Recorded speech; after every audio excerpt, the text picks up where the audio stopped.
ભારતીય યુવા ચેસ ખેલાડી દિવ્યા દેશમુખે ઇતિહાસ રચી દીધો છે।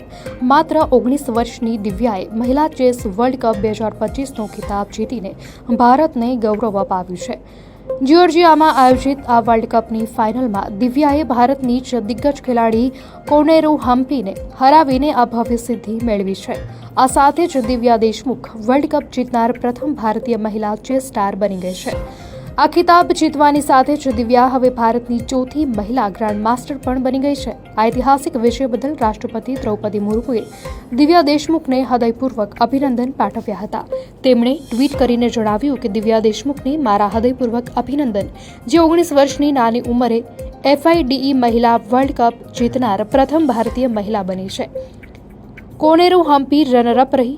ચેસ વર્લ્ડ ચેમ્પિયનશિપની બંને ફાઇનલિસ્ટ ભારતમાંથી હતી।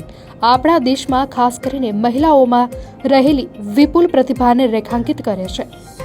હું કોનેરુ હમ્પીને તેમની ભવ્ય કારકિર્દી દરમિયાન શ્રેષ્ઠતા જાળવી રાખવા બદલ ઊંડી પ્રશંસા કરું છું। મને ખાતરી છે કે આ બંને મહિલા ચેમ્પિયન્સ ભવિષ્યમાં વધુ ગૌરવ અપાવશે અને આપણા યુવાનોને પ્રેરણા આપશે।